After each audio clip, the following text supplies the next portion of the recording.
السلام عليكم ورحمة الله وبركاته. حنوندا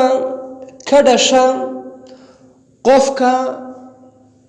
نينها هادو أما قبرها هاتو قفتو مرها هاتي أن مددر قلما سمينين أو درينكي شهوتنا وقبيو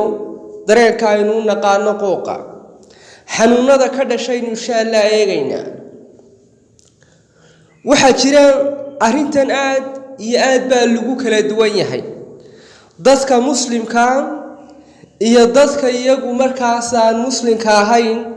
way ku kala duwan yihiin xanuunada inta badan qooqa ka dhasha waxa ay aad u baabiyaan ama dhibaato ay u geystaan dadka aan muslimka ahayn dadkaas ayay ku badan yihiin laakiin dadka muslimka xanuunadaasi kuma dhacaan oo inta badan qofku hadduu qof muslim yahay waxa uu helayaa dawooyin fara badan oo markaa diinteenu ay isku cilaajinayo inoo jidaynayso qofku haddii ay shahwad iyo dareen uu hayo inuu qaab isku daweeyo oo dawadaas uu helayaa laakiin kuwan iyagu inta badan dawada ma helaan marka dadka aan gaalada ah ee aan muslimka ahayn xanuunada ku dhacay runtii aadka loo qoro waxa kamida xanuunka leeyahay depressionka iyo isku buuqa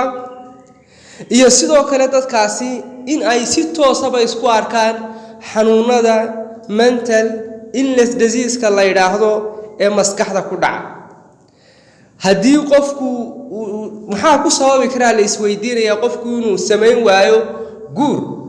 ama galmo marka inta badan dadka xidhan xabsiyada ku jira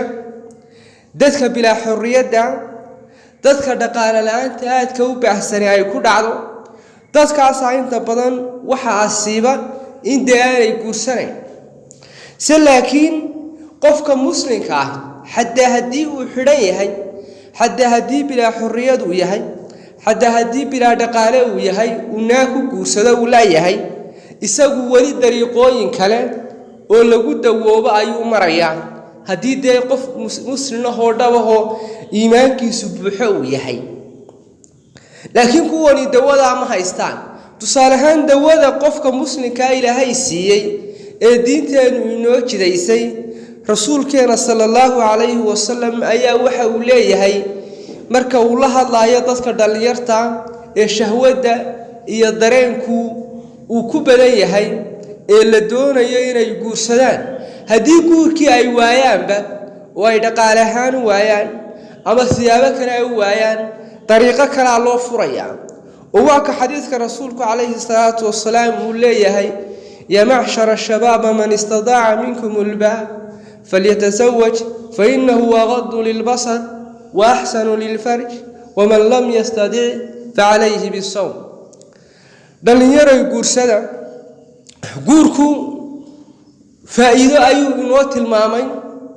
uu inoo leeyahay rasuulku calayhi salaatu wasalaam inuu indhaheena laabayo farjiyadeena aynu ku ilaashanayno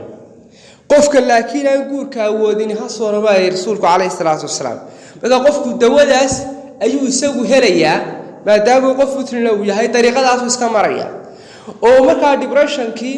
way kala badbaadayaan xanuunkii dhimirkana way kala badbaadayaan dhibaatooyinkii kaga imanayay markaas sidaas uga badbaadaya isagu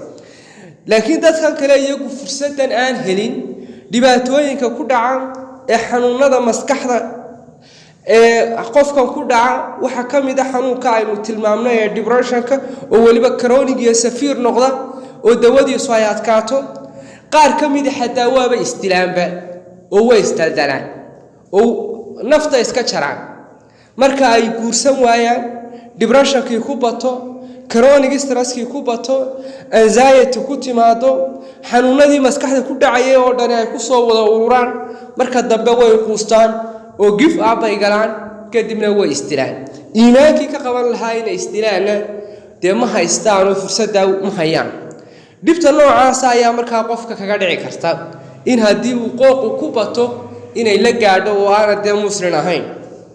ugu dambeyn qofka dhalinyarta waxa looga baahan yahay inuu horta horu shaqaysto inuu horu guursado ayaa loo baahan yahay sababtaas guurku wax badan buu ka badbaadinayaa qofka dhalinyarta hadaa siigadan buu ka badbaadinayaa waxa uu ka badbaadinayaa inuu galmo xaaraana sameeyo waxa uu ka badbaadinayaa xanuuno inta uu meel daran ku dhaco inay xanuuno ku dhacaan xanuunada goosha lagu kala qaado waxa uu ka badbaadinayaa hadaa hadii iimaankiisu uu daciif yahay inuu isbedelo oo noloshii ka quusto oo noloshii ka dhaco oo uu isnaco oo naftiisii uu naco ayuu ka badbaadinayaa guurku waa muhiim. Wassalaamu calaykum wa rahmatullaahi wa barakaatuh.